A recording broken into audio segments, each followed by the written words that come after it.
नमस्कार मित्रांनो, माझ्या मार्केट चॅनलमध्ये तुम्हा सर्वांचे स्वागत आहे. आज जे काही कामकाज झालेलं आहे, काल आपण डिस्कशन केलेलं होतं की मार्केट त्या रेंजमध्ये ट्रॅप झालेलं आहे जोपर्यंत त्याच्या बाहेर पडत नाही. आणि त्यासाठीची लेवल होती वरती 26,020 आणि डाऊनसाईडची जी लेवल होती ती होती 25,840. याच्या बाहेर जोपर्यंत पडत नाही तोपर्यंत चांगली मुवमेंट येणार नाही. आणि दुसरं महत्त्वाची स्ट्रॅटेजी आपली काय होती तर बाय ऑन डिप्सची.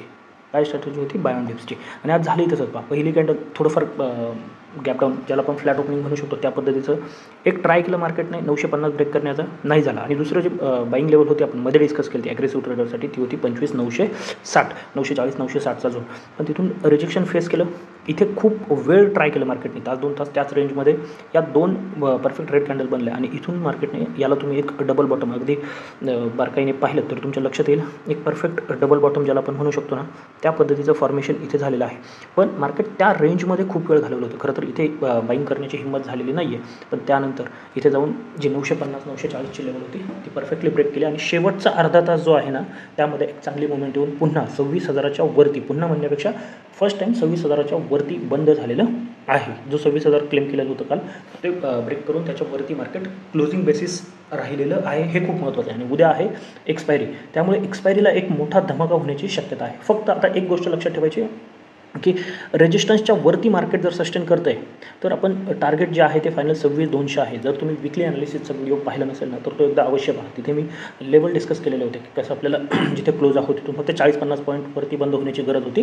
आणि मग 26,000 हे फक्त फॉर्मॅलिटी बाकी होती की 26,000 होणार आहे. आणि 26,000च्या वरती जी लेवल डिस्कस केलेली आहे ना ती आहे 26,200च्या आसपास. कदाचित उद्या आपल्याला ही लेवल पाहायला मिळू शकते. मग तिथे आपण कशा पद्धतीने प्लॅन करू शकतो, ट्रेड कशा पद्धतीने प्लॅन करू शकतो, आणि त्याबरोबर बँक निफ्टीमध्ये काय करू शकतो ते आपण या व्हिडिओमध्ये पाहूया. त्या अगोदर जर तुम्ही आपल्या चॅनलला सबस्क्राईब केलं नसेल तर नक्की सबस्क्राईब करून घ्या आणि व्हिडिओला सुद्धा लाईक करा. याच्यामध्ये कंजूसी करू नका. आता बघा, सगळ्यात महत्त्वाचं काय उद्या लक्षात ठेवायचं आहे, डाऊन साईडचा ट्रेड शक्यतो आपण प्लॅन करायचा नाही आहे. एक्सपायरी आहे, एखादी मोठी मुवमेंट या पद्धतीने येऊ शकते. मग यासाठी काय करणार आहात, जर डाऊन साईडचा सिग्नल बनतोय तर काय करायचं आहे, 50% क्वांटिटीने ट्रेड प्लॅन करायचा आहे. एवढं लक्षात ठेवा. अपसाईड आपल्या पूर्ण क्वांटिटी ज्या आहेत त्या.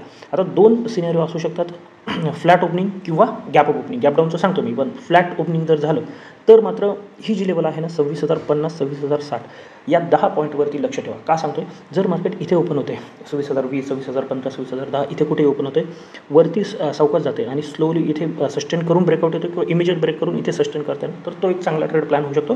आणि त्यानंतर मग 26,200चं टार्गेट तुम्ही प्लॅन करू शकता. त्याच्यामध्ये 26,120 आहे आणि मग 26,200 या टार्गेटसाठी प्लॅन करू शकता, जे की शॉर्ट कवरिंगने आपल्याला पाहायला मिळणार आहे. आता 26,000च्या वरती आहे तर शॉर्ट कवरिंगची शक्यता खूप जास्त आहे. हे जर गॅपअप 26,060च्या वरती होतं आहे आणि मार्केट इथे सस्टेन करते ना तर तोही एक चांगला ट्रेड बनू शकतो. फक्त एक लक्षात ठेवा, जर इथे ओपन होते ना तर काय होऊ शकतं, मार्केट पुन्हा रिटेस्टिंगला इथपर्यंत येऊ शकतं. ती लेवल आहे 26,000 किंवा त्याच्याही खाली आलं तर 25,950, 960 या झोनमध्ये येऊ शकतं. म्हणजे इथपर्यंत आपण काय करणार आहोत, बाय ऑन डिप्स.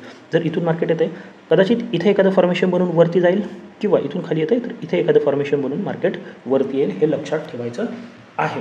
म्हणजे इथे सुद्धा आपल्याला बाईंगचीच संधी शोधायची आहे दोन्ही केसमध्ये.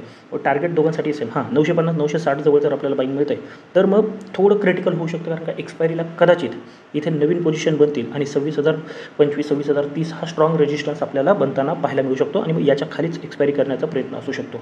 मग काय होऊन पहिलं टार्गेट हे 26,020, 26,030 ठेवायचं आहे. आणि मग याच्यावरती शॉर्ट कवरिंग पाहायला मिळू शकते दुपारी 1:30 ते 2 नंतर. 2 ते 3 आठवड्यापूर्वी एक एक्सपायरी झाली होती, पूर्ण दिवस खाली घालवला होता आणि फास्ट एक शॉर्ट कवरिंग ज्याला आपण म्हणतो ना ती पाहायला मिळाली होती. तसं काहीसं होताना पाहायला मिळू शकतं जर मार्केट वरती ओपन होऊन खाली आलं तर. आणि दुसरी शक्यता काय आहे, तिसरी शक्यता थोडक्यात, जर गॅप डाऊन ओपनिंग होते, फक्त गॅप डाऊन किती आहे याच्यापेक्षा खाली नाही, म्हणजे 950, 925 या झोनच्या खाली गॅप डाऊन ओपनिंग नव्हतं, इथे कुठेतरी ओपन होते ना तर मग इथे एखादा डबल बॉटम असेल किंवा हॅमर असेल कोणतीही किंवा कोणतंही बुलिश फॉर्मेशन बनते ना तर इथे बाईंग जे आत्ता डिस्कस केलेलं आहे तेच फॉलो करायचं आहे. याच्या खाली गेल्याच्या नंतर मात्र थोडी चिंता असू शकते, कारण मार्केट इथून वरती येऊन या झोनला रेजिस्ट करून पुन्हा खाली जाऊ शकतं. पण डाऊन साईडचा ट्रेड जो आहे ना तो खरा बनणार आहे आपला 870च्या खालीच. 25,875 ते 860 हा जो 15 पॉईंटचा झोन आहे ना याच्या खालीच डाऊन साईड ट्रिगर होणार आहे. म्हणजे आत्ता जिथे आहोत ना तिथून जवळजवळ 150 पॉईंट खाली गेल्यानंतर आपल्याला डाऊन साईड पाहायला मिळणार. म्हणून इथे काय सांगितलं आहे, 50% क्वांटिटीने ट्रेड प्लॅन करा. जर 875 ब्रेक झाला तर कदाचित अजून एक्स्ट्रा 150 पॉईंट तुम्हाला पाहायला मिळू शकतात. म्हणजे अगदी 25,700 750पर्यंत सुद्धा, सॉरी इथे 150 पाहिजे होतं, 150 पॉईंट म्हणजेच 25,700 750पर्यंत सुद्धा जाऊ शकतो. फक्त याच्या खाली गेल्यानंतर उरलेले तुम्ही 50% क्वांटिटी ॲड करा ज्यांना इथे घ्यायचे आहेत. मी तर सांगेल की एक दिवसाचा फॉल होऊ द्यात आणि मग आपण डाऊन साईडचा प्लॅन करूयात. तोपर्यंत डाऊन साईडचा कोणत्याही पद्धतीने प्लॅन न केलेला चांगला, परंतु ॲग्रेसिव्ह ट्रेडर आहेत किंवा मंथली एक्सपायरी आहे त्याच्यामध्ये राहत नाही बऱ्याच जणांना, म्हणून 50% क्वांटिटीने वरती तुम्ही ट्रेड प्लॅन करू शकता. बाकी जोपर्यंत या रेंजला ब्रेक होत नाही वरतीही आणि खालीही, म्हणजे हे 100-125 पॉईंट जोपर्यंत ब्रेक होत नाही आणि ॲग्रेसिव्ह असाल तर 950, म्हणजे हे 70-75 पॉईंट जोपर्यंत ब्रेक होत नाही ना, वेट अँड वॉच करायचं आहे, होल्ड. कारण का आज बँक निफ्टीचे अनालिसिस पाहूया तेव्हा लक्षात द्या पूर्ण दिवस बँक निफ्टीने त्यामध्येच घालवलेला आहे. हां, तुम्ही जर टेलिग्राम चॅनल जॉईन केलं नसेल ना, तिथे जॉईन करा. मी आज ऑप्शन चेन सकाळीच शेअर केलेली होती की ऑप्शन चेन काय सांगते. तर परफेक्टली 54,000 ही जी स्ट्राईक प्राईस होती ना बँक निफ्टीची, परफेक्टली बायर आणि सेलर म्हणजे कॉल साईड आणि पुट साईड दोन्ही परफेक्टली पॅक होतं आणि तिथून कुठेही मार्केटला जाऊन दिलेलं नाही आहे दिवसभरात. 50 पॉईंट प्लस 50 पॉईंट मायनस आणि फायनली 5400ला जाऊन बंद झाले. परंतु तोपर्यंत काय झालेलं होतं, इंट्रेन्सिक व्हॅल्यू आलेली होती तुमच्या ऑप्शनमध्ये, त्याच्यामुळे तुम्हाला काहीही मिळालेलं नाही आहे. अगदीच एखाद्याने स्कॅल्पिंग वगैरे केलं असेल, परंतु जो घेऊन बसलेला आहे ना, आजचा दिवस हा मोस्टली लॉसचा गेलेला असणार आहे. इथे जरी ही मुवमेंट दिसत असली ना, तरी ॲटलिस्ट इथपर्यंत ऑप्शनचे प्रीमियम काहीच वाढले नाही. हां, याच्यानंतर हा जो स्पाईक भेटला आहे इथे तुम्हाला ऑप्शन वाढताना पाहायला मिळालेले आहेत, पण बँक निफ्टीमध्ये तसं काही होताना पाहायला मिळालं नाही आहे. हां, 30 ते 35 पॉईंटची मुवमेंट ॲट द मनीच्या ट्रेडमध्ये तुम्हाला पाहायला मिळाली, पण पुन्हा डिके होत होता. हां, ज्यांनी या 30 ते 35 पॉईंटसाठी ट्रेड केला असेल किंवा छोटे मोठे प्रॉफिट बुक केले असतील, काही क्वांटिटी अनलोड करत गेले असतील, तर त्यांना प्रॉफिट राहिला असेल. बाकीच्यांना आज प्रॉफिट राहण्याची शक्यता कमी आहे. राहिला असेल तर वेल अँड गुड, तुम्ही प्रॉफिट केला असेल तर चांगली गोष्ट आहे. पण जरी तुम्हाला आज लॉस झाला असेल ना, तर त्यामध्ये वाईट वाटून घेण्यासारखं काहीही नाही आहे. कारण का एका महत्त्वाच्या म्हणजे इम्पॉर्टंट लेवलच्या जवळ आहोत आपण. मग ती बँक निफ्टी असेल, निफ्टी असेल, फिन निफ्टी असेल, सगळ्यांमध्ये महत्त्वाच्या लेवलच्या जवळ आहोत आणि हेच उद्यासुद्धा लक्षात ठेवायचे. कारण एक्सपायरीला सगळ्यात जास्त ट्रॅपिंग करण्याचा प्रयत्न असतो आणि ही तर मंथली एक्सपायरी आहे. बाकी काय असेल तर मी टेलिग्राम चॅनलला नक्कीच अपडेट करेल की ऑप्शन चेन सध्याला काय सांगते. तर दुसरा महत्त्वाचा इंडेक्स आहे बँक निफ्टी. बँक निफ्टीमध्ये काय झालं हे समजून घेण्यासाठी ही कॅन्डल समजणं खूप गरजेचं आहे.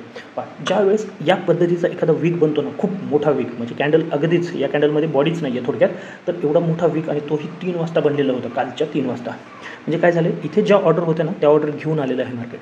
पण अशा वेळेस काय होतं, हा फॉल कंटिन्यू होत नाही शक्यतो, कारण का फक्त एक वीक लागलेला असतो. ज्यावेळेस इथे मार्केट पुन्हा येईल, म्हणजे ही लेवल आहे 240-250 आणि इथे या पद्धतीने रेड कॅन्डल फॉर्मेशन होईल ना, स्ट्रॉंग रेड कॅन्डल, तर आपण एक फॉल पाहू शकतो डाऊन साईडचा, तोपर्यंत नाही. आता दुसरं काय होऊ शकतं, या पद्धतीचं एक फॉर्मेशन आपल्याला बनताना पाहायला मिळाले. म्हणजे याच्यावरती जसं आपण निघणार आहोत ती लेवल आहे 240 ते 250, 54,240-250 या लेवलच्या वरती जसं निघणार आहोत ना, पुन्हा एक नवीन तेजी बँक निफ्टीमध्ये पाहायला मिळणार आहे. हां, मग तुम्हाला डाऊन साईडचा ट्रेड प्रेफर करायचा असेल तर तुम्ही काय करू शकता, जर मार्केट फ्लॅट ओपनिंगने किंवा गॅप ओपनिंग इथे येते, एखादं बेरिश फॉर्मेशन या पद्धतीने असेल किंवा डबल टॉप असेल, काहीही बनवत असेल, तर इथे अगदी 275-270चा स्टॉप लॉस प्लेस करून तुम्ही इथे पुट साईडचा ट्रेड प्लॅन करू शकता, ज्याचं टार्गेट हे 150, 54-150 थोडेच आहेत, 54-100, 150पेक्षा 54-100, 53-950 आणि 53-800 हे टार्गेट तुम्ही प्लेस करू शकता. परंतु क्वांटिटी इथे सुद्धा 50%पेक्षा जास्त असायला नाही पाहिजे. तुम्ही ज्या क्वांटिटीने काम करता त्याच्या 50%मध्ये डाऊन साईडचा ट्रेड प्लॅन करायचा. हां, फ्लॅट ओपनिंग वरती जाते किंवा गॅप ओपनिंग इथे सस्टेन जर 250 ही लेवल, मी राऊट फिगर सांगते, प्लस मायनस 10-15 पॉईंट करा, 250 ही लेवल ब्रेक तर आपण 54,500, 54,750 आणि अगदी 55,000च्या लेवलसुद्धा उद्या किंवा परवा पाहू शकतो. कदाचित निफ्टीमध्ये शॉर्ट करून आलं तर त्याच्या आधाराने बँक निफ्टीसुद्धा तुम्हाला वरती जाताना पाहायला मिळणार आहे. आता बेस्ट ट्रेड काय असू शकतो, फ्लॅट ओपनिंग होऊन थोडं मार्केट खाली येऊन 54,000 असेल किंवा 54,050 किंवा अगदीच काही नाही तर ही 53,960 ही लेवल टेस्ट करून ज्यावेळेस वरती येईल ना, तर तो एक चांगला ट्रेड असेल. कारण की यामध्ये जर 53,960 54,000च्या मध्ये कुठेतरी बाईंग भेटतं आहे, तर 54,150, 54,250 हे पहिले 2 टार्गेट असतील आणि त्याच्यावरती जे डिस्कस केलेले आहेत ते टार्गेट असणार आहे. डाऊन साईड कुठे ट्रिगर होणार आहे, ॲटलिस्ट ही लेवल जी आहे पाठीमागे जाऊन तुम्ही पाहिलं तर तुमच्या लक्षात येईल, जोपर्यंत आता खरं तर 53,800 ब्रेक होत नाही तोपर्यंत डाऊन साईड ट्रिगर होणार नाही. परंतु छोटे मोठे ट्रेड ज्यांना प्लॅन करायचे आहेत किंवा ॲग्रेसिव्ह सेलिंग ज्यांना करायचे आहे ना, ते या लेवलवरती फोकस करू शकतात. ती लेवल येते 53,900 ते 950. ही लेवल ब्रेक झाल्याच्यानंतर एक डाऊन साईडचा ट्रेड प्लॅन करू शकता, ज्याचं पहिलं टार्गेट हे 775-800 असू शकतं आणि मग याच्या खाली आपल्याला एक चांगला डाऊन साईडचा ट्रेड पाहायला मिळणार आहे. त्याच्यामुळे शक्यतो जर मार्केट डाऊन साईडला जात असेल तर थोडं अवॉइड करा. एक दिवस म्हणजे एक कॅन्डल बनवू द्यात, मी डेली बेसिस सांगतो, एक कॅन्डल बनवू द्यात आणि मग त्यानंतर पाहूयात की आपण काय होतं आहे. एक कॅन्डल थोडी अवॉइड करायचं आहे किंवा कमी क्वांटिटीने तुम्ही ट्रेड प्लॅन करू शकता. अपसाईड जात असेल पूर्ण क्वांटिटीने ट्रेड करा, तुमचा स्टॉप लॉस ट्रेल करा, कारण का मार्केट आता 26,000 आलेला आहे. तुम्ही वीकली ॲनालिसिसचा व्हिडिओ पाहिला असेल तर ह्याचं टार्गेट काय आहे हे तुमच्या लक्षात येईल. म्हणजे आपण 27,000च्या दिशेने आता निघालेलो आहोत. खरं तर हे खूप आपण काय म्हणतो ॲडव्हान्स होतं येते की 27,000ची चर्चा करणे किंवा त्या पुढचे, परंतु हे ऑलरेडी मी वीकली ॲनालिसिसच्या व्हिडिओमध्ये सांगितलेलं आहे की टार्गेट जे काही फॉर्मेशन आहे वीकली मंथली बेसिसवरती ॲटलिस्ट 26,600 ते 26,700 हे फॉर्मेशन आपल्याला बनताना पाहायला मिळते. पण आत्ता नको त्याच्याबाबत चर्चा वीकली ॲनालिसिसमध्ये मी सांगेल. उद्यासाठी फक्त तेवढं लक्षात ठेवा की वरती याच्या 250 आणि डाऊन साईड 950 याच्यामध्ये जर तुम्हाला रेंज प्ले करता येत असेल तर करा, अदरवाईज अवॉइड करा. त्याच्यावरती आपल्याला चांगले ट्रेड मिळू शकतात. आणि सगळ्यात महत्त्वाचं व्हिडिओला लाईक करून चॅनलला सबस्क्राईब करून. तर आजच्यासाठी एवढंच. धन्यवाद. जय हिंद, जय महाराष्ट्र. Keep trading.